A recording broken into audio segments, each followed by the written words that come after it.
There is a piece of rock sitting in a museum in Cape Town. It is not large. You could hold it in one hand without effort.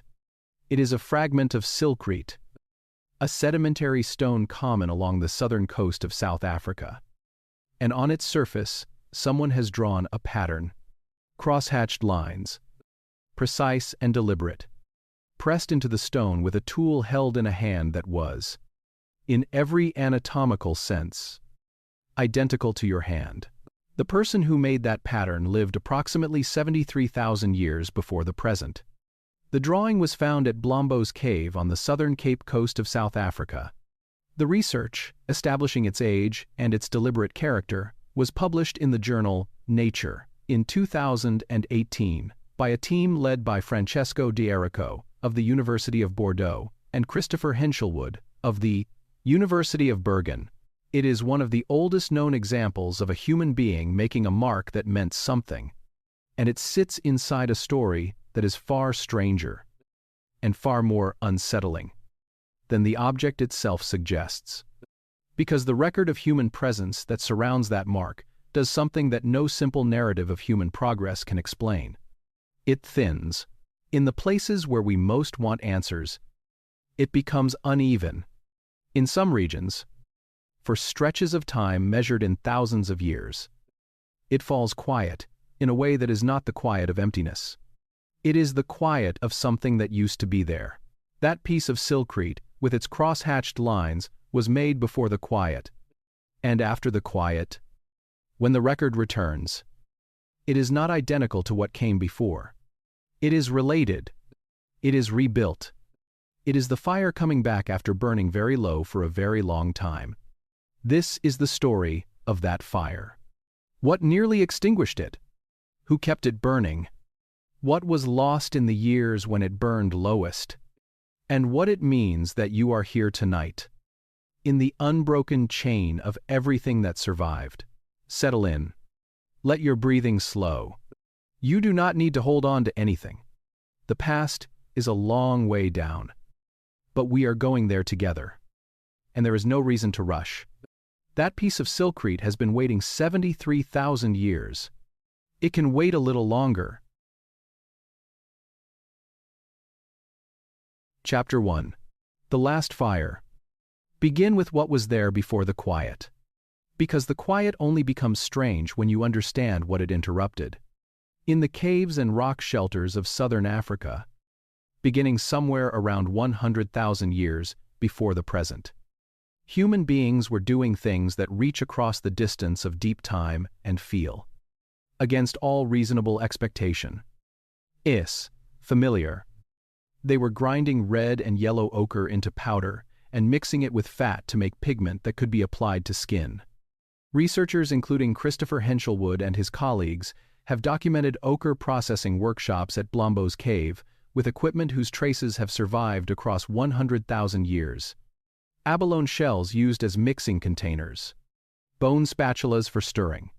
The ochre compounds themselves still present in the shells. Still faintly colored. Still carrying the chemical signature of what someone was making on a specific afternoon in a world that no longer exists. Think about what an ochre workshop implies. It implies that someone thought about how they wanted to appear to others. It implies a concept of the self as something that can be presented, decorated, communicated through appearance. It implies that the other people in the group understood what the decoration meant, that there was a shared system of meaning within which color on a body carried information. This is not survival behavior. You cannot eat ochre. You cannot use it to start a fire or sharpen a tool. It exists entirely in the register of meaning, of communication, of what we now call culture, and it was happening 100,000 years ago. At Pinnacle Point, a series of cave sites on the same southern Cape Coast. Archaeologist Curtis Marian of Arizona State University and his colleagues have documented a community of people who understood the sea in ways that required knowledge built up across generations. The work, published across multiple papers in journals, including Nature and the Journal of Human Evolution, reveals a picture of sustained, sophisticated engagement with a specific environment. They harvested shellfish from the rocky intertidal zone with a consistency that speaks of people who knew exactly when and where to collect. Which species were available in which season? How to read the tides and the rocks and the particular rhythms of this specific stretch of coast. They used fire to heat-treat silkrete before working it into tools. A process that requires understanding that the material will behave differently after heat treatment. Planning the heating before beginning the tool production. And knowledge of the right temperatures and durations that cannot be discovered quickly. It has to be taught. They made composite tools. Stone components hafted onto handles with adhesives. Research by Lynn Wadley of the University of the Witwatersrand has documented compound adhesives at Sibudu Cave in South Africa, dating to approximately 70,000 years before the present. Mixtures of plant-based resins and ochre, prepared in specific ratios that require holding multiple variables in mind simultaneously. Making compound adhesive is a cognitive task. It requires understanding causation across a sequence of steps separated in time. It is not something you can stumble into by accident. These were not people on the edge of becoming human. They were fully human. In every sense, the evidence allows us to measure. And they were making something else that matters enormously to the story that follows. They were making marks. The silkrete fragment from Blombos described at the start of this account is not the only evidence of symbolic behavior at the site. Henshelwood and colleagues documented perforated tick shells at Blombos that appear to have been strung as beads, based on wear patterns consistent with a cord passing through the perforations repeatedly as the beads moved against each other. This work was published in the Journal of Human Evolution in 2004, and the shells have been dated to approximately 75,000 years before the present. Beads are personal ornaments. Personal ornaments communicate information about the wearer to others. In every human culture that has ever been documented, personal ornament serves the function of encoding and communicating social identity. The specific meanings vary enormously. The function does not. The people at Blombos were marking themselves. They were operating within a social system complex enough to require the kind of explicit identity marking that personal ornament provides. The making of those beads, the grinding of that ochre, the drawing of those cross-hatched lines on silkrete. All of it points in the same direction. A community of fully modern human beings, living rich and complex social lives, on a limestone cliff above a cold and productive sea. And then the record of that community, and of communities like it across much of Africa, begins to change. Not all at once. Not in a single break that shows up in the archaeology as a clean line between before and after. The change is slower than that, and more uneven, and more geographically variable than any simple story about it can capture. But it changes. The symbolic behaviors that had been documented with consistency begin to appear less consistently across many regions.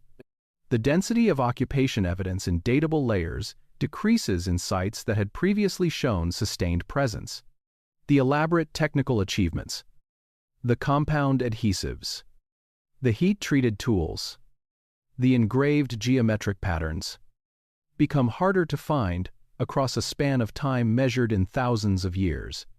Francesco D'Erico, whose career has been devoted in large part to understanding exactly what those marks on silkrete mean, has described this pattern in work published with colleagues, including Marian van Haren in the Journal of Human Evolution in 2012. The pattern, he argues, reflects real demographic stress, a genuine reduction in the size and geographic spread of human populations, rather than simply gaps in the preservation or sampling of archaeological evidence. The distinction matters enormously. If the record thins because conditions for preservation were poor, or because we have not looked in the right places, then nothing happened to the people. They were still there. We just cannot see them. But if the record thins because the people themselves became fewer, because the communities that had been making ochre and shell beads and geometric drawings shrank and in some places disappeared. Then, something happened that left its mark, not only in the archaeology, as later chapters will show, in the genomes of populations alive on Earth today. Many lines of evidence are consistent with the second possibility. And the weight of that consistency, when you hold it carefully, is considerably. Because what it means is this. The people who ground ochre in abalone shells, the people who knew the tidal rhythms of the southern Cape well enough to harvest shellfish across seasons, the people who understood that heating stone in carefully controlled fire would change its properties in useful ways, and who taught that understanding to their children, who taught it to their children, those people, and the world they had built, came very close to disappearing entirely. Not from conquest. Not from a single catastrophe that can be named and pointed to as the cause. From the slow, compounding pressure of a world that was becoming, in ways we are still working to understand, harder to live in. The last fire did not go out dramatically. It did not go out all at once. It became smaller.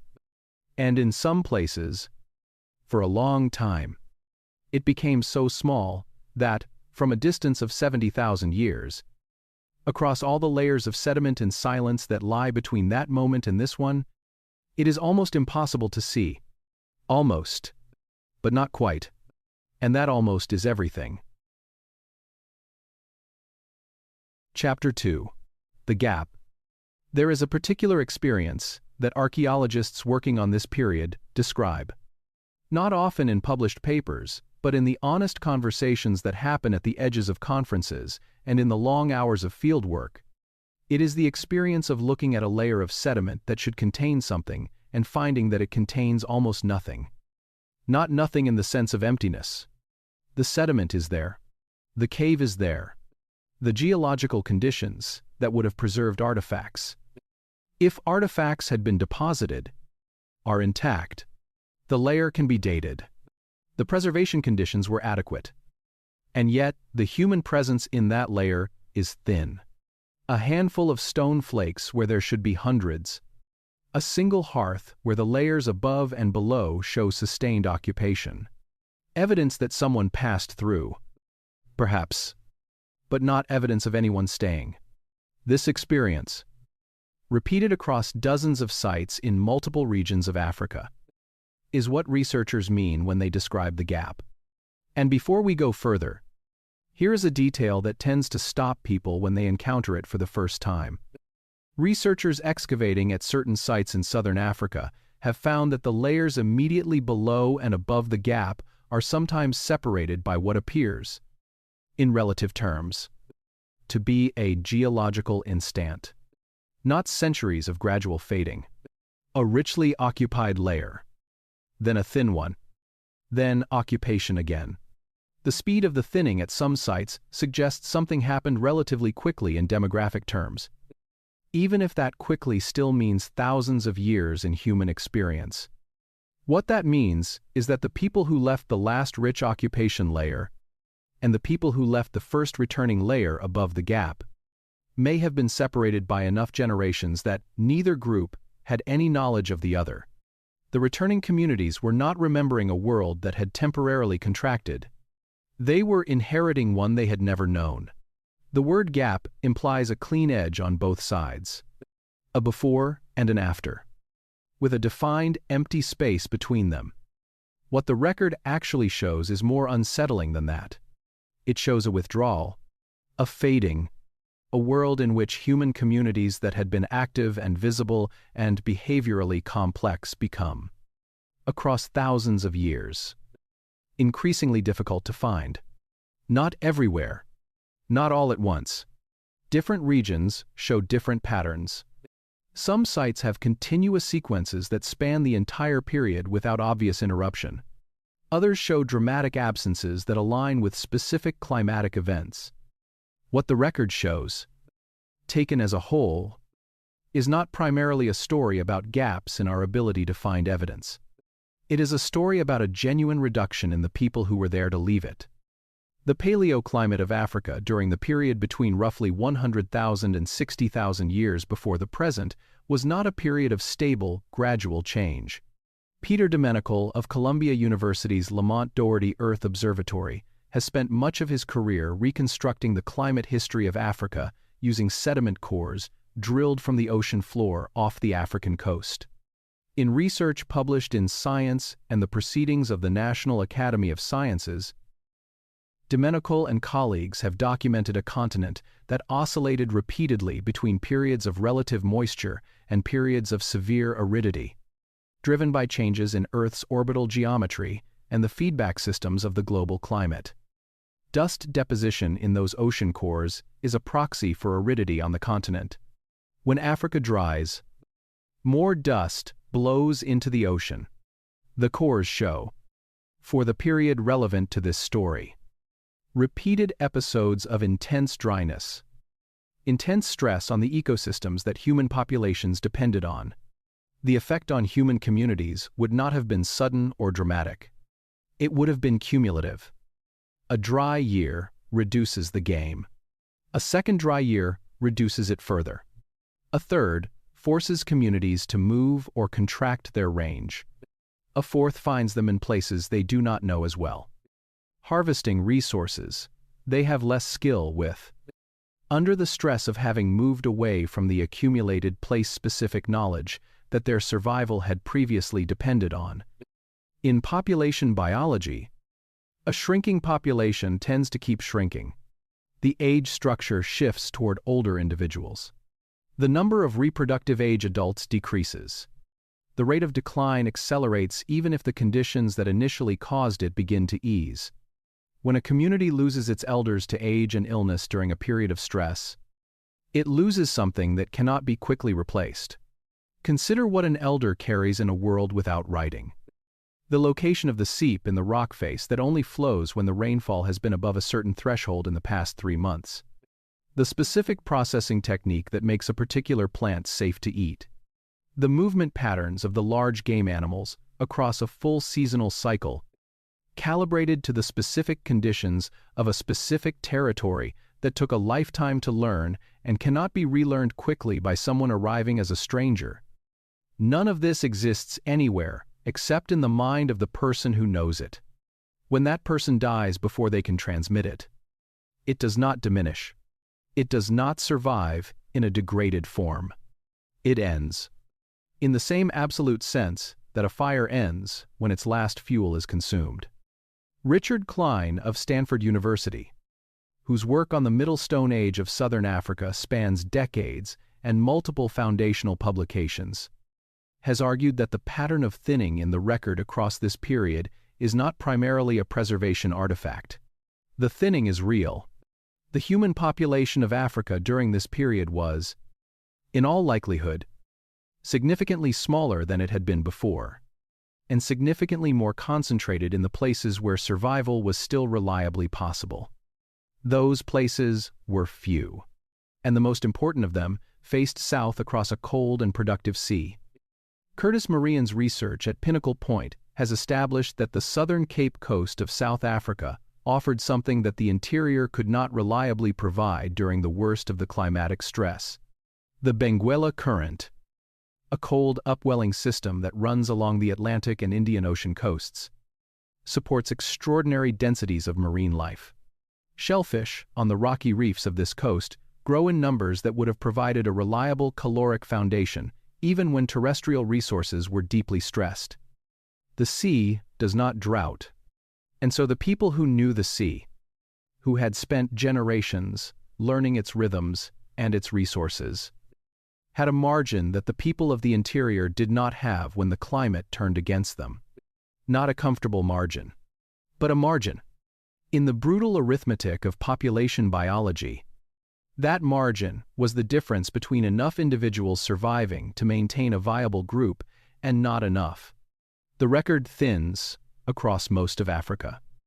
On the southern Cape Coast, it thins less, and in the sediments of the caves above that cold sea, the evidence of a small and stressed community continuing to live, continuing to make tools and tend fires and do the ordinary things that people do when they are living in the world they have, persists through the years when the record elsewhere falls quiet. The gap is real, but it is not total. And the place where it is least total is the place where the fire burned lowest and still did not go out. Chapter 3. The Bottleneck. The human genome contains a record of everything that happened to the people who produced it. Not in the form of a narrative, not in any language that can be read directly, but in the patterns of variation distributed across 3 billion base pairs of DNA. There are signatures of past events encoded in a medium more durable than any artifact, more resistant to the passage of time than any sediment layer. One of the most consistent signatures in that record is also one of the most remarkable. It is the signature of a population that went through a very narrow space. Imagine standing at the mouth of the cave at Blombos on a cold morning. The sea below you, the continent behind you, the continent behind you, and somewhere in the structure of who you are, written in the molecular instructions that your body reads every day, is a record of how narrow that space actually was. The method that allows researchers to read this signature was developed by Heng Li and Richard Durbin of the Wellcome Sanger Institute and published in the journal Nature in 2011. It is called the pairwise sequentially Markovian coalescent. And what it does, in terms that do not require specialized knowledge to follow, is read the patterns of variation within a single person's genome and use those patterns to infer how large or small the population that produced that genome must have been at different points in the past. The logic rests on a basic principle of genetics. When a population is large, the genetic diversity within it is high, because many different lineages have been mixing and recombining for many generations. When a population becomes small, diversity decreases. The chances of inheriting the same genetic variants from both parents increase. These signatures of past population size are preserved in the genome and can be read with appropriate methods, even tens of thousands of years after the events that produced them.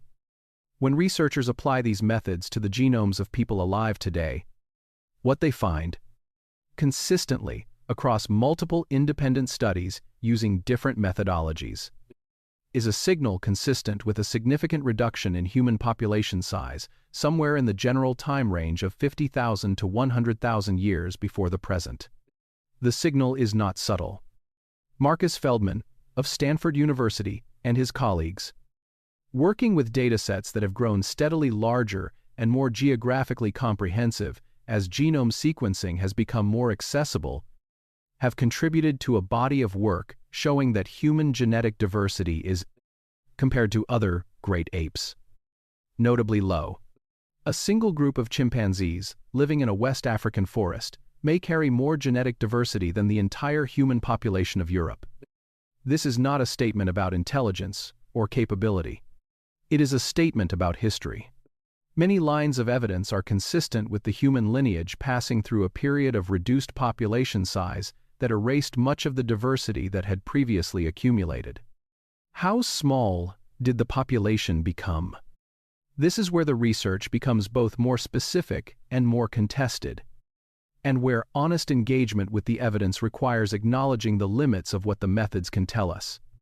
Estimates vary depending on the methodology used and the assumptions built into the models. The range across different studies is wide enough that precise figures should be treated with appropriate caution. What the estimates share is a direction. The populations ancestral to many living humans passed through a period during which the number of individuals actually contributing to reproduction in each generation was substantially smaller than it had been before. Think of it this way: a library built up over hundreds of thousands of years of human experience. Volumes representing the accumulated knowledge of a species learning to live in every environment it encountered. Now imagine that library was reduced, not by deliberate selection, but by the accident of which books happened to be in the possession of the people who survived the worst years. The surviving library is not worthless. The books in it are real, capable of supporting the rebuilding of knowledge and culture and civilization. But the books that were not in that collection are gone. Not partially preserved. Not available in degraded form. Gone in the same absolute sense that applies to knowledge held only in a single mind when that mind ceases to exist. The human genome in the populations that pass through the bottleneck is that smaller library.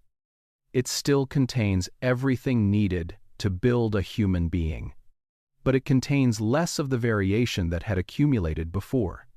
Less of the genetic diversity that represents, at the deepest biological level, the accumulated adaptations of a species to the full range of environments it had inhabited. The hypothesis that a specific volcanic event was primarily responsible for this reduction, specifically the eruption of the Toba supervolcano in what is now Sumatra, Indonesia, approximately 74,000 years before the present, was once influential and requires careful treatment here. The Toba eruption was, by any measure, an event of extraordinary scale. Researchers, including Michael Rampino of New York University, have estimated that it released somewhere between 2,000 and 3,000 cubic kilometers of material into the atmosphere, making it one of the largest volcanic eruptions in the past 2 million years. The sulfur dioxide injected into the stratosphere would have produced a period of volcanic winter and a longer period of reduced productivity across much of the world. The hypothesis connecting Toba to the genetic bottleneck was developed most fully by Stanley Ambrose of the University of Illinois at Urbana-Champaign in a paper published in the Journal of Human Evolution in 1999. It attracted considerable attention because it seemed to offer a single identifiable cause for the genetic signal that population studies were revealing.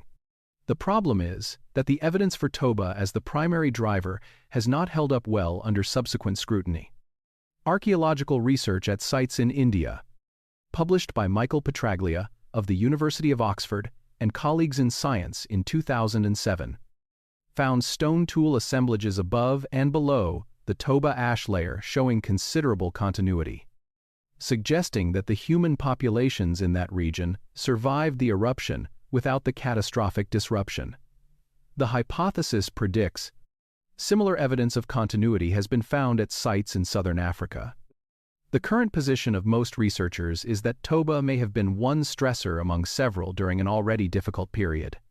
The genetic signal of reduced population size appears to extend across a longer time range than a single volcanic event could explain. What many lines of evidence are consistent with, instead, is a picture of prolonged stress, extending across many thousands of years, during which multiple factors combine to keep human population size reduced and variable. The bottleneck was not a door that slammed shut and then opened again. It was a passage, long and narrow and dark, through which a small number of people carried everything the human species had learned up to that point, and emerged on the other side into a world that was, slowly and unevenly, beginning to become survivable again. The people who made it through were not the strongest or the most deserving in any meaningful sense. They were the people who happened to be in the right places, with the right knowledge, with access to the resources that did not disappear even when everything else did. They were the people who knew the coast. Many living populations carry signals in their genomes consistent with ancient narrowing events of this kind, the record of a time when the human story came close to having no more chapters. It is not a comfortable thing to sit with, but it is, in the deepest possible sense, one of the most important facts about where you come from. Chapter 4. What could kill a species without killing it? There is a question that the story of the bottleneck eventually forces you to ask. Not what happened. The broad outlines of what happened are visible in the archaeology and the genetics. Even if the details remain contested, the question is how. Not how in the sense of a single mechanism that can be named and dated. The evidence does not support a single mechanism. What it supports is something more complicated and more instructive. A convergence of pressures, each insufficient on its own to produce what the record shows, but together constituting a system that pushed the human population of Africa toward the edge of what is biologically survivable. Begin with a single object, In the collections of the Isiko South African Museum in Cape Town, there are grinding stones from the Middle Stone Age of the Southern Cape. Flat pieces of sandstone with smooth concave surfaces worn by years of use. They are unremarkable to look at. They do not have the visual drama of a finely worked spear point or a shell bead. But they tell a specific and important story about the kind of knowledge that the bottleneck put at risk. Those grinding stones were used to process plant foods. Some of the plants processed on them were toxic in their raw form and edible only after specific preparation. The preparation technique. Soaking in water for a precise duration. Drying at a specific temperature. Grinding to a specific consistency. Was not written anywhere. It existed in the minds of the people who knew it. Transmitted from one generation to the next through years of observation and practice. When the person who knew the technique died before they could complete the transmission, the technique died with them. Not in a dramatic moment. Not in a way that anyone could have recognized as a catastrophic loss. Simply in the quiet way that specific knowledge dies when the specific person who holds it is no longer there to hold it. Now multiply that quiet loss across every community under stress during the worst years. Across the knowledge of water sources that only flow in certain conditions. Across the understanding of animal movement patterns that took a lifetime to calibrate to a specific territory. Across the processing techniques for dozens of plant species that required preparation to be safe. This is what the convergence of pressures in the bottleneck actually did. Not just reduce the number of people. Reduce the knowledge those people carried. Kim Sterelny of the Australian National University, whose work on the evolution of human cognition and cultural learning has been published in multiple books and journals, including biology and philosophy, has argued that human cultural evolution depends on what he calls the apprenticeship system. The transmission of learned skills and knowledge from more experienced to less experienced individuals through extended periods of observation and practice. The system is robust when the population is large. Multiple people know each important thing. The death of any one individual does not create a catastrophic gap because others can fill it. But in a small population under stress, the redundancy disappears. The knowledge held by a single elder is held by only that elder. When that elder dies, the knowledge dies. Not diminished. Not available in a reduced form. Gone. The climate provided the first pressure. Peter Demenocal's ocean core records document a continent that oscillated repeatedly between relative moisture and severe aridity during the period relevant to this story. A dry year reduces the game. A second dry year reduces it further. A third forces communities to move. A fourth finds them somewhere unfamiliar. Working resources they have less skill with. Far from the accumulated place-specific understanding that their survival had previously depended on. Disease may have provided a second pressure. Small isolated communities contracting toward the refugia would likely have encountered unfamiliar pathogens as they moved through new environments. The archaeological record cannot confirm specific disease events from this period, and this remains a hypothesis rather than a documented factor. But the principles of population biology suggest it is unlikely to have been entirely absent. Geographic restriction provided a third pressure. As the interior dried and contracted, the human populations that had been distributed across a wide range were pushed toward fewer and smaller refugia. Concentration in refugia reduces the exchange between communities that had previously maintained diversity through the occasional movement of individuals between groups. The genetic consequences of isolation compound across generations in ways that create their own fragility. And here is the detail that makes this convergence feel less like abstract population dynamics and more like what it actually was. In 2010, the genome of a Neanderthal individual recovered from Denisova Cave in the Altai Mountains of Siberia was analyzed by the team of Svante Pääbo at the Max Planck Institute for Evolutionary Anthropology. The analysis showed that her parents were half-siblings. Half-siblings.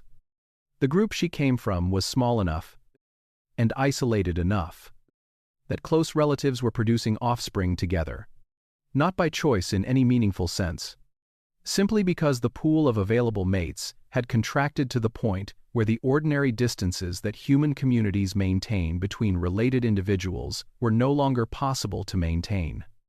Whether analogous conditions existed in the most stressed human populations of the African bottleneck period cannot be confirmed from current evidence. But the demographic logic that produces such conditions is precisely the logic that the genetic signal of the bottleneck points toward. The feedback between all of these pressures created a system that moved in one direction and did not stop. A drier climate reduced food resources. Reduced food resources, increased mortality. Increased mortality disrupted the apprenticeship chains through which knowledge passed from older to younger. Disrupted knowledge transmission reduced the community's ability to find and use the resources that remained. Reduced ability to use resources increased mortality further, each element making the others worse. The communities that survived were those that managed to break some link in that chain. The communities on the southern Cape Coast, with their reliable marine resources and their deep knowledge of a productive and stable environment, had a chain that was harder to break than most. But survival was not guaranteed. It was contingent. It depended on the right knowledge being transmitted to the right people at the right time. Year after year. Generation after generation.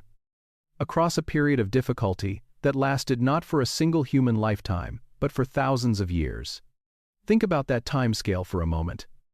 A person born into one of those coastal communities during the worst of the climatic deterioration would have lived their entire life under conditions of stress. They would have grown old watching the community remain small and vulnerable. They would have died without knowing whether the conditions would ever improve. Their grandchildren would have been born into the same world. And their grandchildren's grandchildren after that.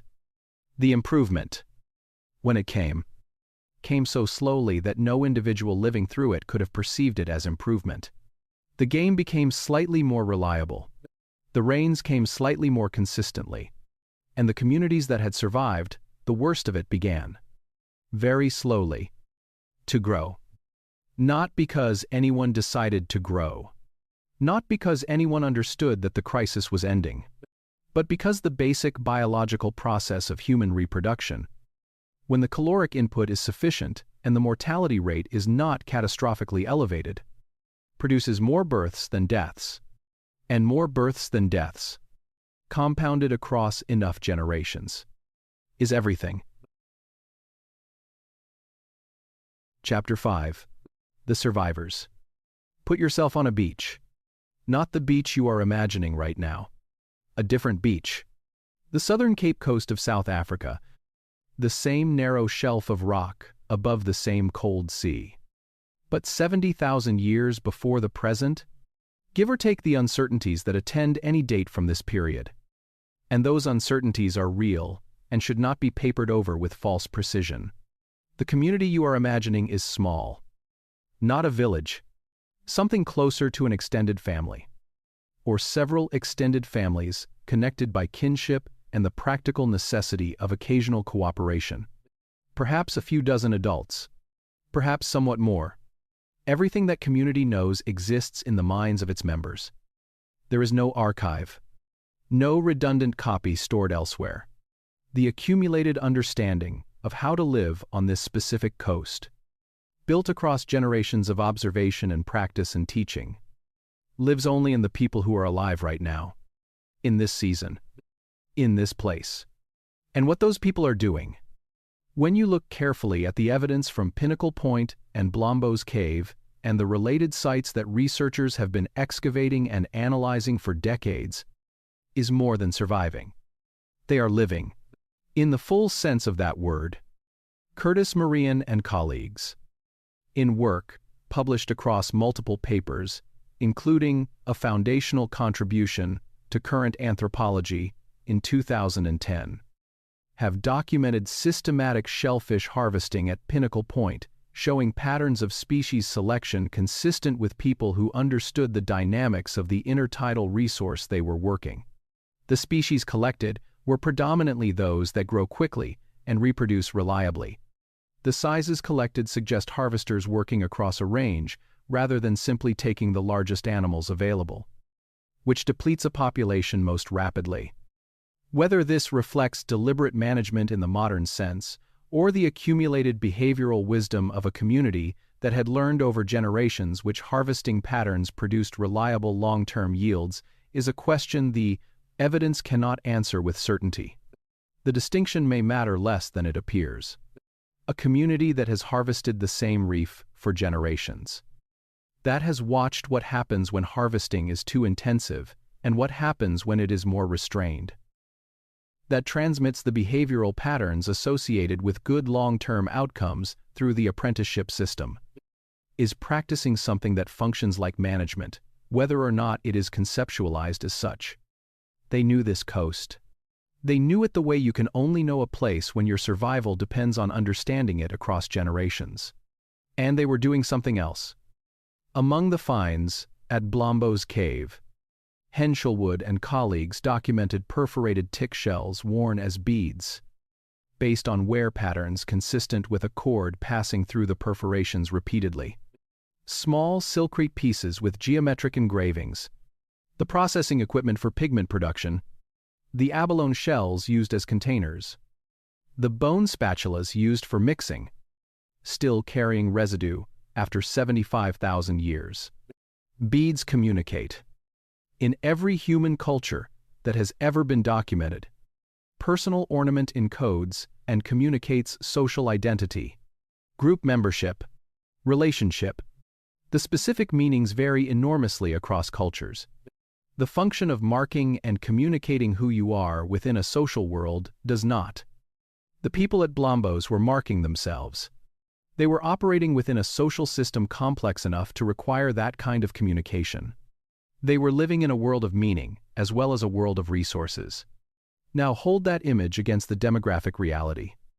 A small community, under climatic stress, in a refugium stable enough to sustain them, but not large enough to allow significant growth, connected to other communities by the occasional contact that the archaeology suggests was happening. Since shells used for beads at Blombos came from species found at different points along the coast, implying some movement of people or objects between locations. The research on ancient DNA from African populations, including work by David Reich of Harvard Medical School and colleagues published in journals including Nature and Cell, has substantially complicated the picture of human population history within Africa during this period. The story of a single refugium producing all subsequent human diversity is almost certainly too simple. The genetics suggests multiple surviving populations in different parts of Africa, with significant mixing between those populations at various points. The Southern Cape was probably not the only refugium. There were others. In Central African forests, in the Nile Valley, in the Horn of Africa, in other coastal environments where reliable resources provided the same kind of buffer. What the genetics does consistently support is the general principle. The populations that survived were those with access to reliable resources in relatively stable environments. They were small. They were geographically restricted. And they carried with them, in their behaviors and their knowledge, and eventually their genes, what remained of what the human species had accumulated up to that point. Not all of it. The knowledge that died with specific individuals during the worst years was gone. The languages that were not spoken by anyone who survived were gone. The specific, locally adapted understandings of environments that no longer had surviving human communities to carry them were gone. But enough survived. Enough for the species to continue. Enough for the communities that made it through to begin. Slowly and unevenly. Growing again when the conditions allowed. Enough for those growing communities to eventually spread out of Africa, across the continents of the world, and to produce, over the following 70,000 years, every human civilization that has ever existed. The survivors did not know they were survivors in any meaningful sense. They were just people, living on a coast, harvesting shellfish, making beads from shells and ochre from stone, pressing cross-hatched lines into silkcrete for reasons that made sense within a system of meaning that no longer exists and cannot be reconstructed. But they were there. When the rest of the world was thin and quiet, and the record of human presence was becoming harder and harder to find, they were there. On that beach, above that cold sea, and the fire was still burning. Chapter 6. The silence itself. There is a kind of silence that is not the absence of sound. It is the presence of something that used to make sound, and no longer does. You have felt it. The silence of a room after someone has left it, where the shape of the conversation that just ended is still present in the air. The silence of a letter found in a drawer, written in a handwriting you recognize, by someone who is no longer alive to explain what they meant. The silence of a name that everyone in a community used to know, and that now no one remembers, because the last person who knew the person behind the name is also gone. That is the silence this chapter is about. Not the silence of the archaeological record as a technical problem for researchers to solve. The silence as a human reality. As the actual texture of a world in which the things that human beings make and do and leave behind became, across a span of thousands of years, increasingly sparse. The thinning of the record was not uniform across time or geography. Different regions show different patterns. Some sequences are continuous across the entire bottleneck period. Others show dramatic gaps.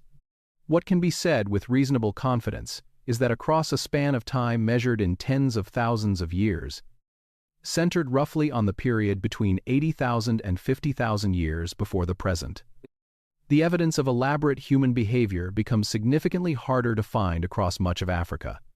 Francesco D'Erico has described the pattern as one of regional pulses, periods and places where complex behavior is documented, followed by gaps, followed sometimes by the reappearance of similar behaviors at the same or nearby sites. The pulse metaphor captures something the word gap does not. A pulse continues, even when it is not clearly detectable from outside.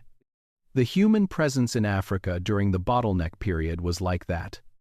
Not gone, contracted, beating with a rhythm that the archaeological record can only partially capture, but there are specific things that the silence took. Think about what it means for a language to die. Not a language dying in the modern sense, where the last speakers are documented by linguists, where recordings are made, where grammars are written down before the final silence. A language dying in a world without any of those things. In a world where the only medium for preserving a language is the living memory of its speakers and the attention of the children who are learning it. Imagine a woman. She is old. She has lived on this coast for her entire life. And her mother lived on this coast. And her mother's mother before her. She knows the name in her language for the specific quality of light that appears on the water in the late afternoon in the dry season. She knows the word for the feeling of watching the tide recede and knowing from its specific character that the next day will bring different weather. She knows the names of places along the coast that mark the locations of resources or the memories of events that happened before she was born and were told to her by the elders who raised her. And she knows that she is the last one who knows these things. Not in any abstract sense. In the very concrete sense that the people she would have taught have died. In the hard years. Before she could finish teaching them.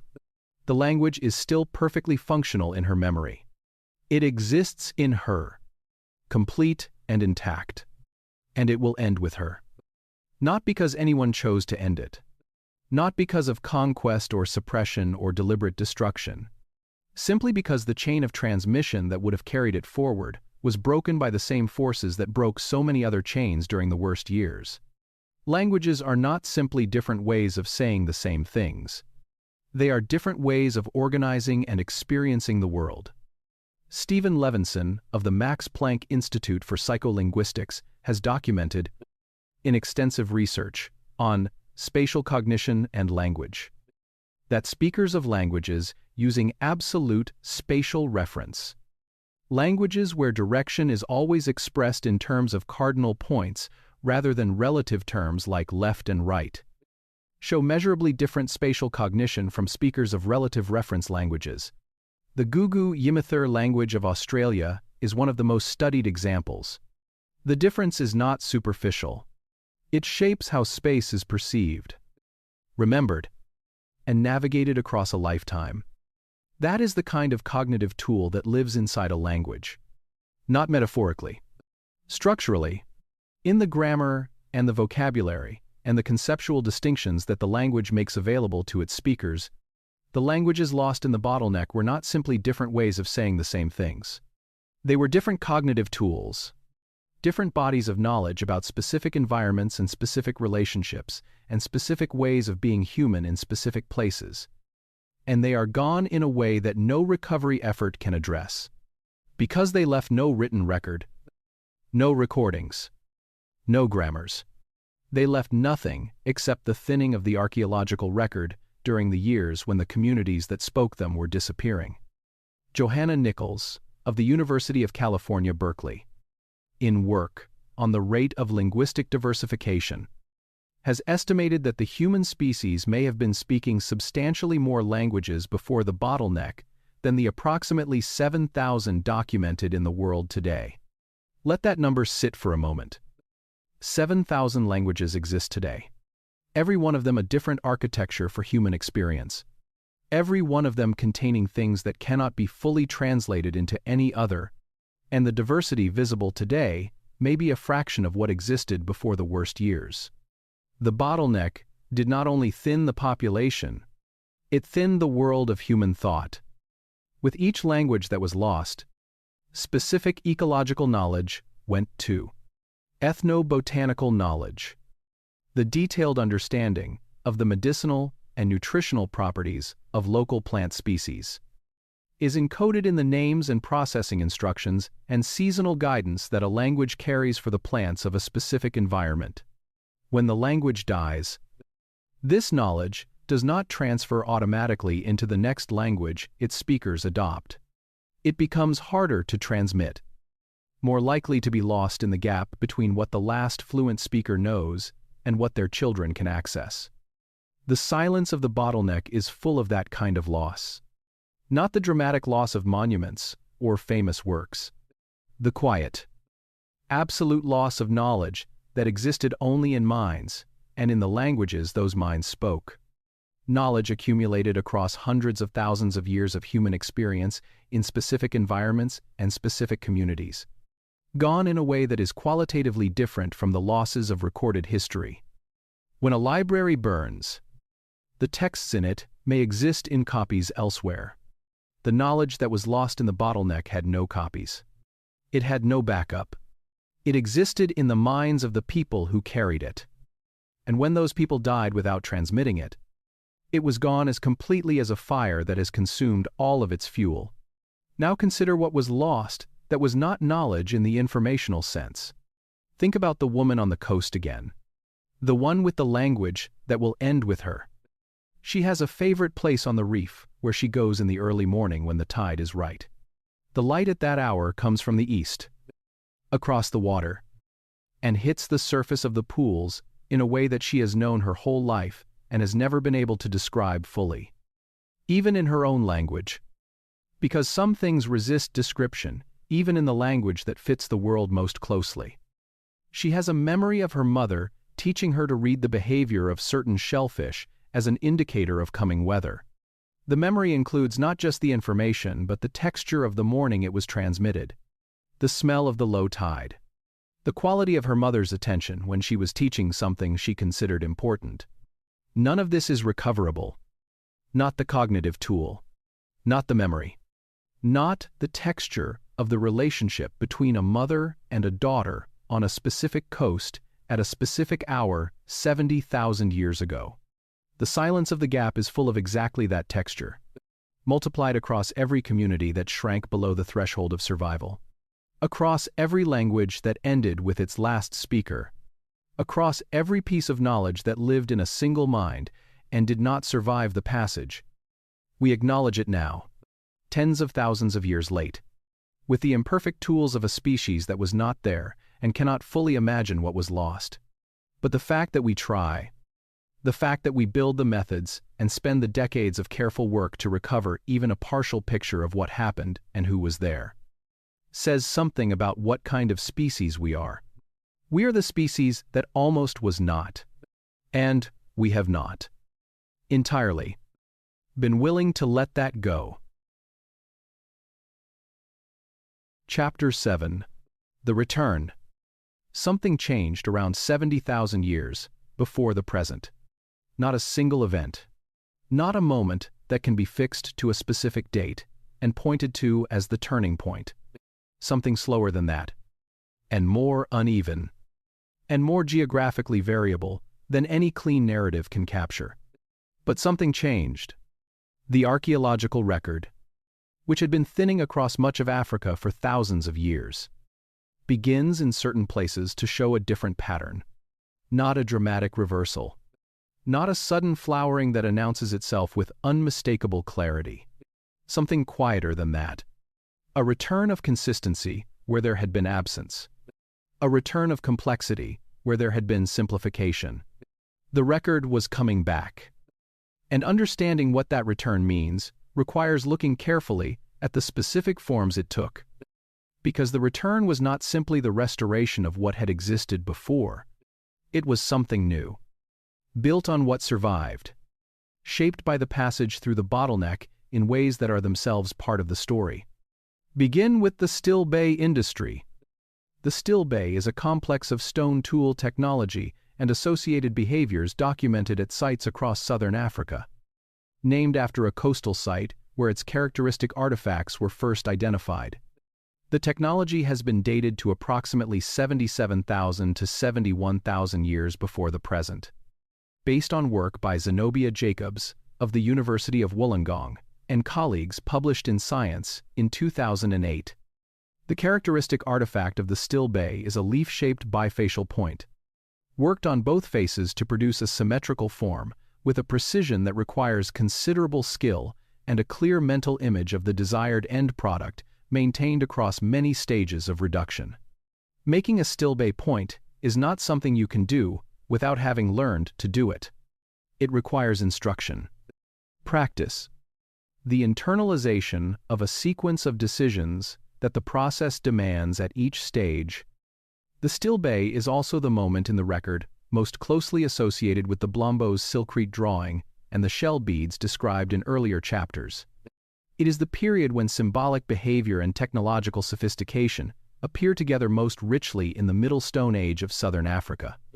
And then, after a span of time that researchers estimate at somewhere between 5,000 and 10,000 years, the still bay disappears from the record.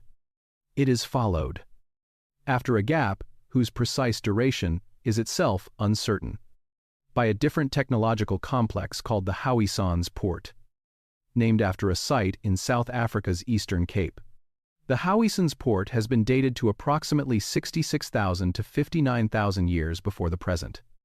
Again, based on the work of Zenobia Jacobs and colleagues, it is characterized by a different suite of tools, including small backed pieces, geometric microliths, almost certainly hafted onto handles as composite weapons, and the use of stone raw materials transported from sources up to 30 kilometers away. The Howissans Port is in some respects more sophisticated than the still bay. The backed pieces it produces are smaller and more standardized. The use of distant raw materials implies planning horizons extending across larger geographic areas than local toolmaking requires. And yet the still bay and the Howissans Port are not connected by a continuous sequence of development at any single site. They are separated by a gap. One technology ends, another begins, and the relationship between them is a question that researchers continue to debate. Francesco D'Errico and Lynn Wadley, in work published across multiple papers in the Journal of Archaeological Science, have argued that this pattern reflects what they call demographic pulses, Population expansions during favorable climatic periods produce the conditions for complex technology and symbolic behavior to develop and flourish. Population contractions during unfavorable periods reduce the density and connectivity of communities below the threshold needed to maintain complex cultural traditions. And the traditions that cannot be maintained either disappear or retreat to the few places where the conditions for their maintenance still exist. The return is not the resumption of what was interrupted. It is a rebuilding from what survived. This distinction matters in ways that go beyond archaeological classification. If the return were simply the resumption of an interrupted tradition, you would expect the technologies and behaviors that reappear after gaps to be essentially identical to what came before. You would expect the same forms, the same technical choices, picking up where they left off. What the record shows is more complex. The technologies that reappear are related to what came before, but not identical. They show variations that suggest they were not retrieved from storage but rebuilt, reinterpreted, developed anew from the elements that survived the contraction. This is consistent with what the previous chapters have described about knowledge loss during demographic stress. If the full complexity of a technological tradition cannot be maintained during a period of severe stress, what survives is a reduced version. The core elements survive. The more specialized elaborations that require more specific knowledge and more controlled transmission are lost or simplified. When the population expands again and the conditions for more complex knowledge transmission are restored, the tradition rebuilds from the surviving core. It may eventually reach or exceed the complexity of what existed before, but it does so through reconstruction, not resumption. And the world that the recovering populations were moving back into was not identical to the world they had retreated from. The climatic conditions had shifted. The distribution of resources had changed. The communities that had maintained themselves in the refugia had developed over generations specific adaptations to the specific environments of those refugia. When they moved back into the wider landscape, they brought those adaptations with them. And they brought something else. They brought the accumulated experience of having survived.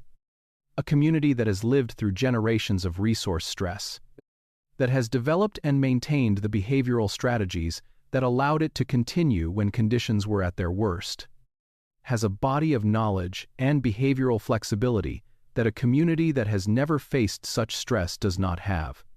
The people who came out of the bottleneck had learned, across generations of difficulty, how to do more with less, how to use resources that less stressed communities had not needed to exploit, how to maintain community cohesion and knowledge transmission across conditions that tested both. These qualities do not show up clearly in the archaeological record. They are behavioral and cognitive, encoded in the learned practices of communities rather than in the artifacts those communities left behind. But they are visible, obliquely, in what happened next. Because what happened next is one of the most remarkable expansions in the history of the human species. The populations that had survived the bottleneck, concentrated in their refugia, connected by the thin threads of contact that the worst years had reduced but not severed, began to grow. And as they grew, they began to move. Not all at once, not in a single directed migration, but across the archaeological record of this period. Evidence of human presence begins to appear in places where it had previously been absent or extremely sparse. Here is a detail worth pausing on.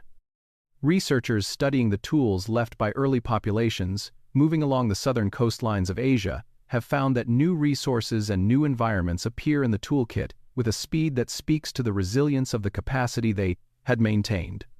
Some adaptations appear archaeologically rapid, though the exact pace remains debated and the evidence from specific sites varies considerably. What is consistent across multiple regions is the pattern of communities arriving in new landscapes and, within what appears to be relatively few generations, beginning to make use of local materials and local resources in ways that required genuine knowledge of those specific environments. This is not luck. This is the ratchet reasserting itself. The capacity for cumulative culture. The ability to observe and learn and teach and build on what has been transmitted was intact. The content had been reduced by the bottleneck. The capacity to generate new content from a surviving base was not. The populations expanding out of Africa were, in the terms that matter most, ready. Ready in the way that only a long passage through difficulty can make something ready. Not because the difficulty made them stronger in any simple sense, but because the difficulty had tested every element of the system, and the elements that survived the test were the elements that actually worked. The fire that had burned very low came back. And when it came back, it spread. Not because anyone planned it or intended it or understood what it meant, but because the conditions that had kept it small were easing. And because the people who had kept it burning through the long years of the passage were, it turns out, among the ancestral populations of everyone alive today. The silence was ending. Not with a dramatic announcement. Not with any moment that the people living through it could have recognized as the turning point it was. Simply with more fires. In more places. Burning a little more brightly than they had burned for a very long time. Chapter 8. The Inheritance. There is a question that the story of the bottleneck eventually forces you to ask. Not what survived. The previous chapters have sketched the outlines of that answer as honestly as the evidence allows. Some people survived. In some places. Carrying some portion of what had existed before. The genetic diversity was reduced. The cultural knowledge was reduced. The languages were reduced. Or gone. Or transformed beyond recognition by the passage through the narrow space of the worst years. The question that comes after is different. What did the survivors pass on? Not in the abstract sense of what categories of knowledge and genetic material made it through, but in the specific, practical sense of what the communities that came out of the bottleneck actually carried with them into the expanding world. Think for a moment about what it means to carry something forward across a passage that narrow, not the grand things, not civilization in the abstract, the small things, the specific ways of doing specific tasks that a person learns from watching someone who learned from watching someone else. The particular knowledge of how a stone fractures under a specific angle of pressure, the specific words for the specific plants that grew in the specific valleys of a specific coast, the particular way of reading a tide. Those small things are what cumulative culture is made of, and the capacity to accumulate them, to learn from others and build on what has been transmitted, is the most fundamental thing the survivors passed on. Kim Sterelny of the Australian National University has argued that the defining feature of human cultural transmission is not simply that humans learn from each other, which many animals do, but that they learn in ways that allow each generation to build on what the previous generation knew rather than simply replicating it. Each generation does not start from scratch. It starts from where the previous generation left off, and adds to it, refines it, extends it in directions that the previous generation did not reach. This is what Sterelny calls the ratchet effect. Knowledge accumulates because each generation inherits what came before and has the cognitive capacity to add to it rather than simply preserve it. The ratchet can slip when the conditions for knowledge transmission are severely disrupted, as they were during the bottleneck. Accumulated knowledge can be lost. The generation that follows a period of severe disruption may start from a lower baseline than the generation that preceded it. But the capacity for cumulative culture survived the bottleneck. It is encoded in the structure of the human brain, not in the specific content of any particular cultural tradition. The content was reduced. The capacity to regenerate content from the surviving base was not. This is why the return looks like rebuilding rather than simple resumption. The genetic evidence adds a specific and remarkable dimension to this story. In 2010, Svante Pääbo of the Max Planck Institute for Evolutionary Anthropology published the first draft sequence of the Neanderthal genome. work for which he was awarded the Nobel Prize in Physiology or Medicine in 2022. The finding that immediately attracted the most attention was the discovery that people of non-African ancestry carry, on average, between 1 and 4% Neanderthal DNA.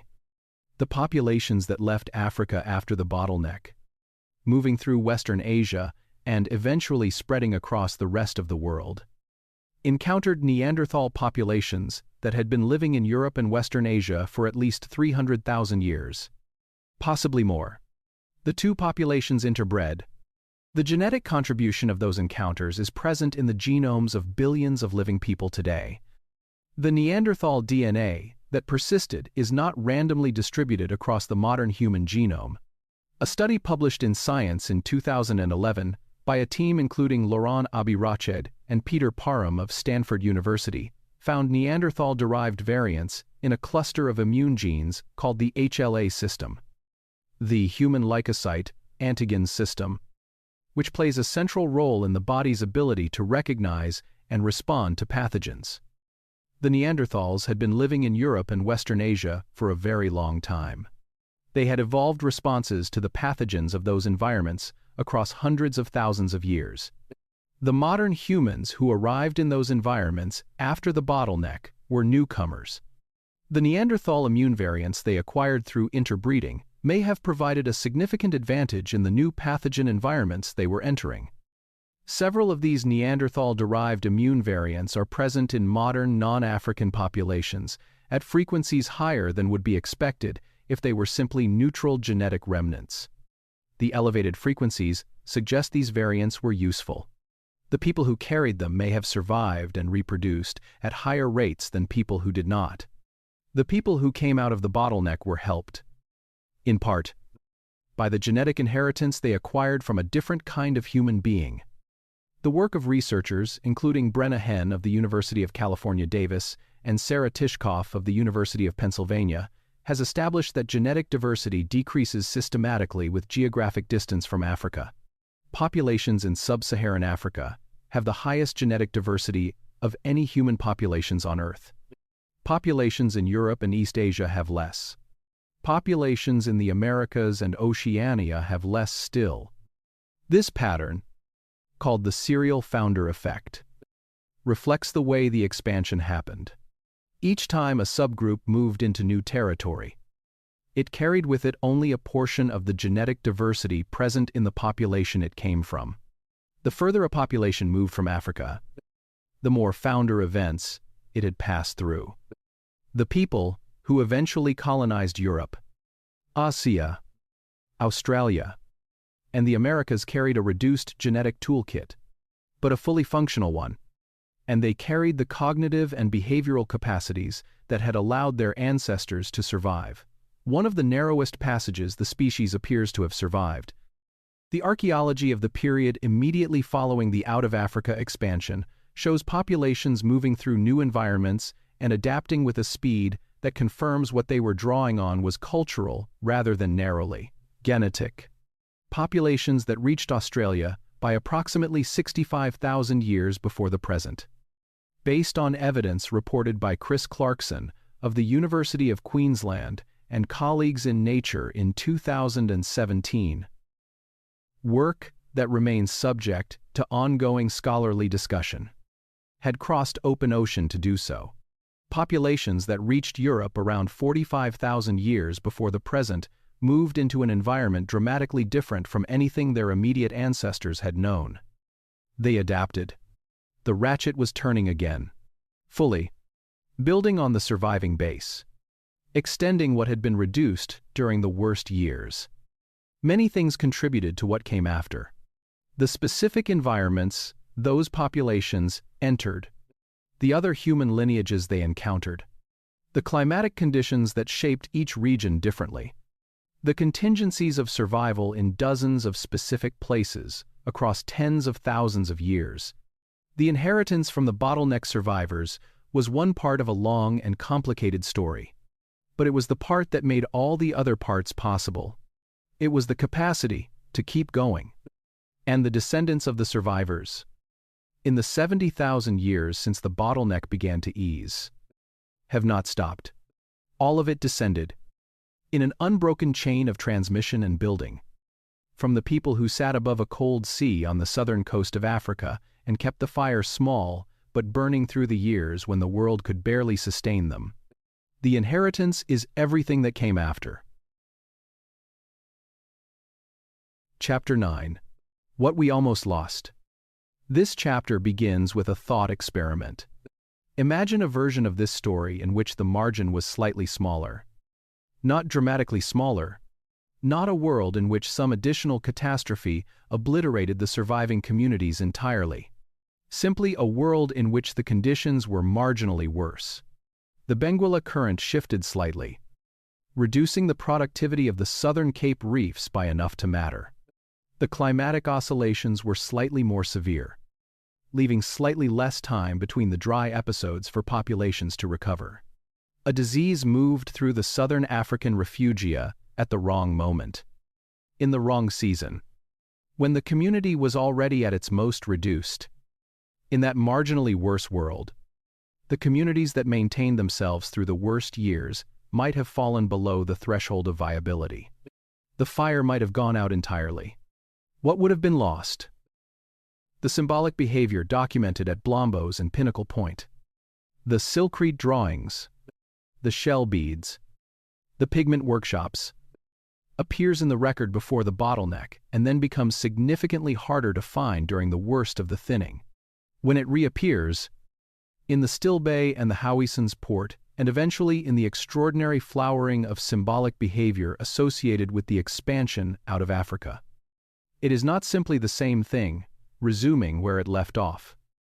It is a rebuilt version of something that came very close to being lost entirely. April Nowell, of the University of Victoria, whose work on the origins of symbolic cognition has been published in the Cambridge Archaeological Journal, has argued that the full expression of symbolic behavior requires a community of sufficient size and stability to maintain the shared systems of meaning within which symbols function. A symbol that no one else understands is not a symbol. It is a private mark. The social infrastructure of shared meaning is as necessary for symbolic behavior as the cognitive capacity to produce it. What nearly did not make it through the bottleneck was not the cognitive capacity for symbolic behavior. That capacity is encoded in the structure of the human brain and would have been present in any surviving population large enough to sustain reproduction. What nearly did not make it through was the social infrastructure within which that capacity could be fully expressed. The communities that survived were small enough that the full complexity of their symbolic systems was almost certainly reduced. Ceremonies that required large gatherings became simpler or disappeared. Specialists who maintained the most complex forms of knowledge transmission died and were not fully replaced. The shared systems of meaning contracted toward the core elements that could be maintained in a small community under stress. What came back? When the communities began to grow and the conditions for more complex symbolic life were restored, was built from that contracted core. And we do not know what was in the pre-bottleneck symbolic systems that did not make it into the reconstruction. We know only that the reconstruction was not identical to what came before. In that gap is everything that was lost. Now, consider language. Johanna Nichols, of the University of California, Berkeley, in work on the rate of linguistic diversification, has found that linguistic diversity is highest in sub-Saharan Africa and decreases with geographic distance from Africa. The languages of Africa show more structural diversity, more variation in the fundamental organizational principles of grammar and phonology, than the languages of any other region. This pattern is consistent with Africa being the place where human language has been evolving longest. But the linguistic diversity visible today is itself a post-bottleneck diversity. The languages spoken in Africa today are the descendants of the languages that survived the bottleneck. The languages that were spoken before and did not survive are gone in a way that leaves no trace in any living language family. Each language that was lost took with it a specific way of organizing human experience. Sit with that for a moment. Not the general idea of linguistic loss, the specific reality of it. A language that encoded distinctions about the natural world that no other language encoded. A language with a grammar that organized time differently, or space differently, or the relationships between living things differently. A way of understanding and navigating the world that existed in that language and nowhere else, and that is now completely and irrecoverably gone. Languages are not simply different ways of saying the same things. They are different cognitive tools, different structures for organizing space, time, causation, relationship, different bodies of knowledge about specific environments encoded in vocabulary that has no equivalent in other tongues. And they are gone in a way that no recovery effort can address. Consider also what was almost lost in the domain of ecological knowledge. The communities that survived in the southern Cape refugia had accumulated, across generations of living in that specific environment, a body of knowledge extraordinarily detailed and precisely adapted. They knew this coast in the way that only generations of survival-dependent attention produces, but that knowledge was specific to the Southern Cape. When the populations descending from the Bottleneck, survivors began expanding into new environments. They were moving into places for which their inherited knowledge was not precisely calibrated. They had to observe, experiment, learn, transmit, and, in the process, some communities moved into environments they could not sustain themselves in and did not survive. What those communities learned about the environments they entered before they disappeared is gone as completely as the knowledge lost in the bottleneck itself. Every human community that has ever disappeared has taken its knowledge with it. The bottleneck was the largest and most consequential such disappearance in the history of the species. But the dynamic it represents is not confined to deep prehistory. Louisa Maffei of Terra Lingua has spent decades documenting the relationship between linguistic diversity and what she calls biocultural diversity. In work published in the journal Bioscience, Maffei has argued that the languages most at risk of extinction are disproportionately the languages of communities with the deepest local ecological knowledge. When those languages die, the ecological knowledge encoded in their vocabulary and conceptual structures goes with them in a form that cannot be fully recovered through translation. Gary Paul Nabhan, of the University of Arizona, in work published in Conservation Biology, has documented specific cases in the American Southwest where the loss of indigenous language speakers has resulted in the loss of specific ethnobotanical knowledge that cannot be recovered from any written source. Plant names that encoded information about medicinal properties, seasonal availability, preparation techniques, knowledge that took generations to accumulate and can be lost in the space of a single generation when the chain of transmission is broken. The United Nations Educational, Scientific and Cultural Organization estimates that a language disappears approximately every 2 weeks. Each one takes something with it that existed nowhere else. The scale is smaller than the bottleneck. The dynamic is the same. And there is one final dimension of what was almost lost that this chapter needs to address. What was almost lost was the particular, not humanity in the abstract, not the cognitive capacity or the genetic diversity or the technological knowledge. Though all of those were threatened, what was almost lost was the specific, the particular communities with their particular histories, the particular individuals with their particular knowledge and their particular relationships. Think about the woman on the coast from the previous chapter, the one with the language that will end with her. She has a favorite place on the reef where she goes in the early morning when the tide is right. The light at that hour comes from the east, across the water, and hits the surface of the pools in a specific way that she has known her whole life. She has a memory of her mother teaching her to read the behavior of certain shellfish as an indicator of coming weather. The memory includes not just the information but the texture of the morning it was transmitted, the smell of the low tide, the quality of her mother's attention. None of this is recoverable. Not the cognitive tool, not the memory, not the texture of the relationship between a mother and a daughter on a specific coast at a specific hour 70,000 years ago. The silence of the gap is full of exactly that texture. multiplied across every community that shrank below the threshold of survival, across every language that ended with its last speaker, across every piece of knowledge that lived in a single mind and did not survive the passage. We acknowledge it now, tens of thousands of years late, with the imperfect tools of a species that was not there and cannot fully imagine what was lost. But the fact that we try says something about what kind of species we are. We are the species that almost was not, and we have not entirely been willing to let that go.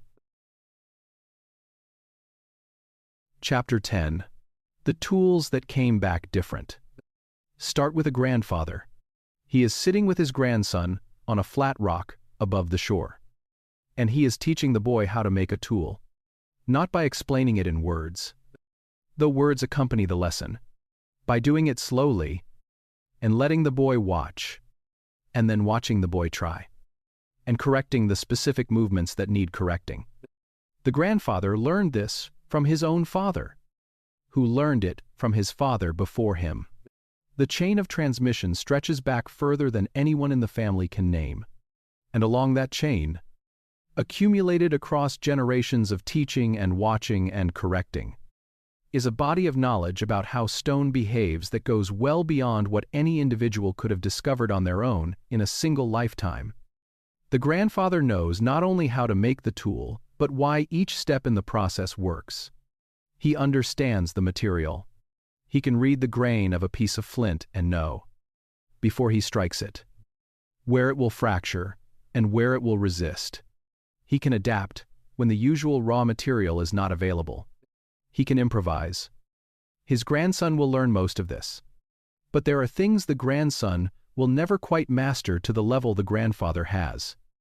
Refinements that require the kind of deep, intuitive knowledge that only comes from decades of practice, and that require a teacher who has that knowledge to be present and patient and available across years of learning.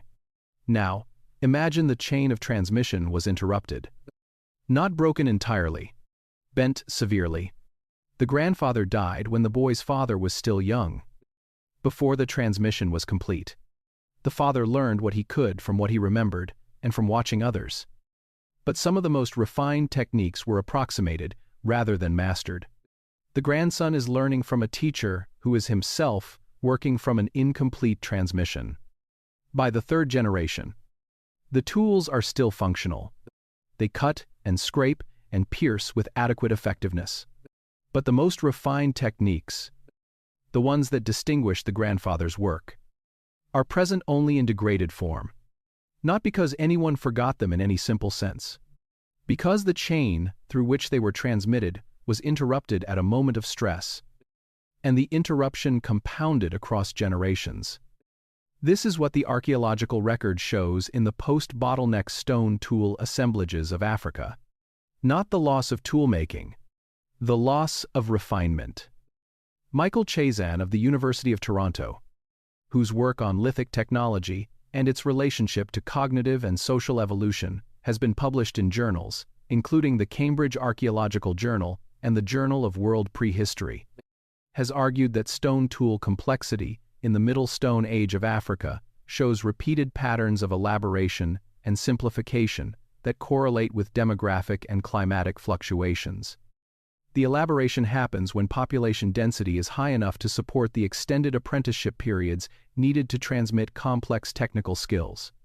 The simplification happens when demographic stress disrupts those chains. The implication is specific and testable. If the complexity of stone tool production reflects the conditions for knowledge transmission rather than simply the cognitive capacity of the toolmakers, then periods of demographic contraction should produce simpler toolkits, even from toolmakers who are cognitively identical to their predecessors. And periods of demographic expansion should produce more complex toolkits, not because the toolmakers have become more intelligent, but because the social conditions for transmitting and building on complex technical knowledge have been restored. The record is consistent with this prediction. The Levallois technique, a method of prepared core production that involves carefully shaping a stone core before striking off a flake of predetermined size and shape, appears in the African record before the bottleneck at levels of consistency and refinement that speak of a well-maintained technical tradition. Producing a Levallois flake at the quality documented in pre-bottleneck assemblages requires planning, spatial reasoning, and the ability to hold a mental image of the desired final form through multiple stages of preparation. It takes years to learn and requires instruction from someone who already has it. In some post-bottleneck assemblages from regions that show evidence of severe demographic stress during the intervening period, this technique either does not appear or appears at levels of technical quality significantly below what the pre-bottleneck record shows. The tools are still functional, but the precision is reduced. Reduced in a way that is consistent with the technique having been transmitted through a period of stress by a chain of practitioners working from a simplified version of the knowledge. Rather than the full version, the pre-bottleneck record documents, Lynn Wadley of the University of the Witwatersrand has documented at Sibudu Cave a sequence that illustrates the dynamic with particular clarity. The compound adhesives used to haft tools during the Howisson's port period, mixtures of acacia gum and red ochre or plant-based resins combined with fat, were the product of systematic experimentation across many generations. The knowledge of which compounds worked, in what proportions, under what conditions of preparation, was a specific technical achievement that had to be invented once, refined across generations of practice, and transmitted carefully to remain available. After the Howisson's port, in the assemblages from the following period, the evidence for this specific adhesive technology becomes less consistent. Some sites show continuity. Others show what appears to be a return to simpler methods of tool hafting that do not require the same level of knowledge about adhesive chemistry. The technology came back, but it came back different. This is the grandfather problem, played out in the archaeological record across generations. The grandfather's finest work is gone. The specific refinements he carried, that died when the chain was interrupted, are not recoverable. And yet, the tools rebuilt. The ratchet turned again. New techniques appeared. New solutions to problems that the restricted post-bottleneck toolkit had left only partially solved. The complexity that the bottleneck had reduced was, across thousands of years of expansion and population growth and restored apprenticeship chains, rebuilt and eventually exceeded. The grandson's descendants made tools of extraordinary sophistication. And their descendants eventually made instruments capable of sequencing the DNA of a human being who lived 70,000 years ago from a fragment of bone the size of a fingernail. The chain held. Not perfectly, not without loss, but it held. And the tools that came back different are not, in the end, a story of failure. They are a story of resilience, of the most fundamental human capacity reasserting itself across the longest time scales, of the ratchet turning, and turning, and turning, building always on the surviving base, extending always toward complexity that the previous generation could not quite reach. The refinement is what cumulative culture produces when it is working well. And it was working again. Chapter 11. The same, silence. Today, this account has traveled a long way. From the Silcrete fragment at Blombo's cave to the cold, productive waters of the Benguela current to the genetic signatures carried in the genomes of populations across the world, from the thinning of the record during the worst years to the return of the fire in the Still Bay and the Howisson's port, from the inheritance of the survivors to the tools that came back different. All of it is deep history. And yet the dynamic at the center of this story is not confined to the deep past. The world contains approximately 7,000 languages. The United Nations Educational, Scientific and Cultural Organization estimates that one disappears approximately every 2 weeks. The languages most at risk are disproportionately those of communities with the deepest local ecological knowledge. The communities that have been living in specific environments longest and have accumulated the most precisely calibrated understanding of those environments. When those languages die, something specific and irreplaceable goes with them. Gary Paul Nabhan has documented cases in the American Southwest where the loss of indigenous language speakers has meant the loss of specific knowledge about the medicinal properties of local plants. Knowledge that existed nowhere in any written source and that vanished when the last fluent speaker died. In the Amazon, in the highlands of Papua New Guinea, in the coastal communities of the Pacific, the same process is occurring across dozens of languages simultaneously. The knowledge being lost was accumulated across generations of careful observation and practice in specific places.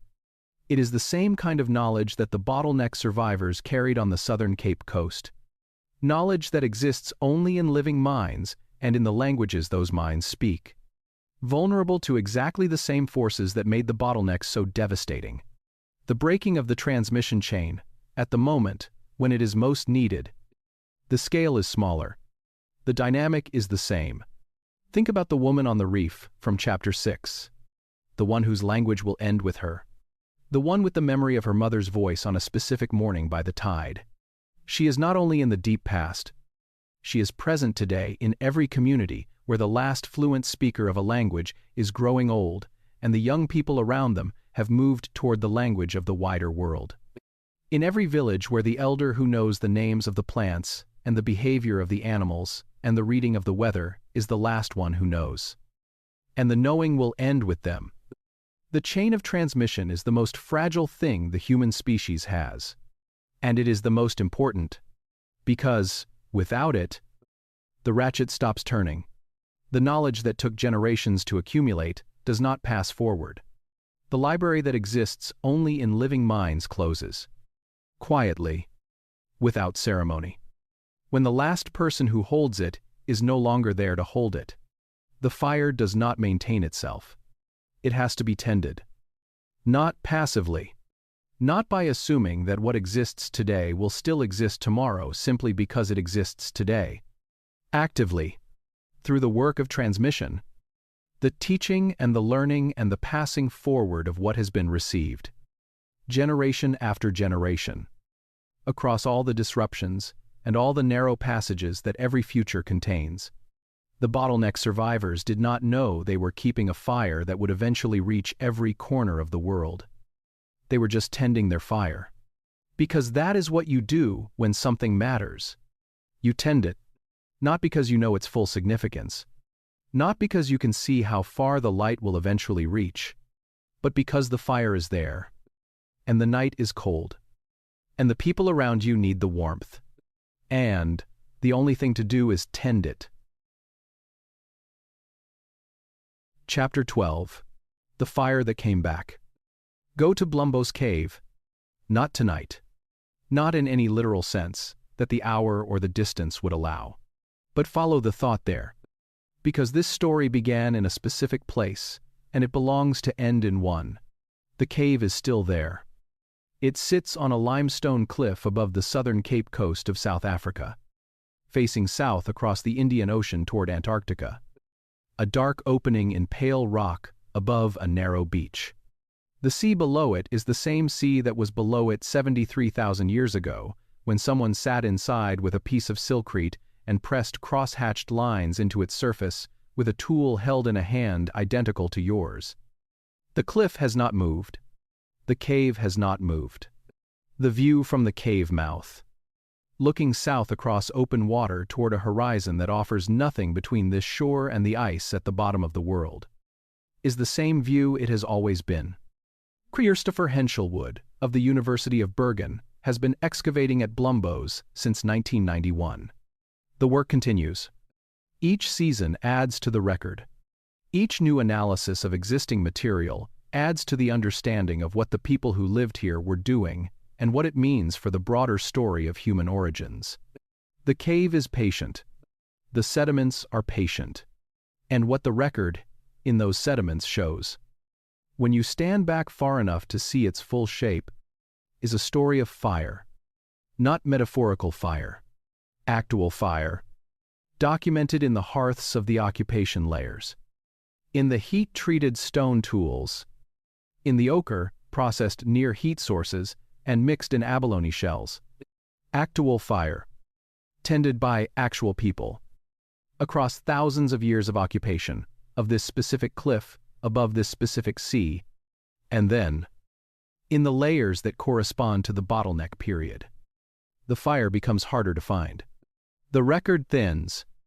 The community that had been here, producing its silkrete drawings and its shell beads and its compound adhesives, contracted toward the minimum needed to survive.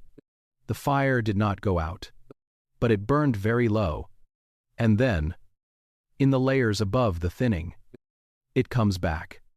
Not with a dramatic flourish, not in a single moment that announces itself as the turning point, but gradually, unevenly, with the slow and patient return that characterizes everything in the deep past when it is viewed honestly, the fire came back. The same coast, the same cave, the same cold sea below, but different hands reaching for the ochre, different eyes looking out across the water from the cave mouth in the early morning, different minds applying the knowledge that had survived the passage, and beginning, slowly, to add to it again. The people who came back to this coast after the bottleneck were the descendants of the survivors, carrying the reduced but still functional knowledge of those who had made it through, beginning the long process of rebuilding the complexity that the bottleneck had reduced. They did not know they were part of a story. They did not know that the thinning of the record during the years before them represented one of the narrowest passages the species appears to have survived. They did not know that the fire they were tending had nearly gone out, or that the fact of its survival was the reason they existed at all. They were just living, harvesting shellfish from the reefs below the cliff, making tools from the stone they had learned to work, tending fires in the hearths of the cave. And, somewhere in that life, someone picked up a piece of silkrete and pressed lines into it again.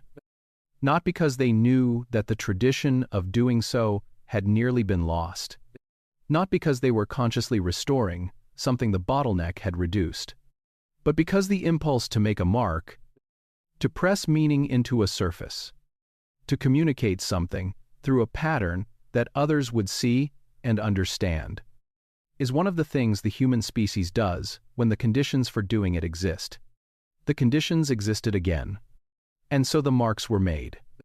Francesco de Errico has described the pattern of their appearance and disappearance and reappearance in the archaeological record as evidence of a capacity that is always present but whose expression depends on the social conditions available to it. The capacity is always there. The expression depends on the conditions. When the conditions are adequate, the capacity expresses itself in marks on silkrete and beads from shells and ochre ground in abalone shells and all the other forms of symbolic behavior that the record documents.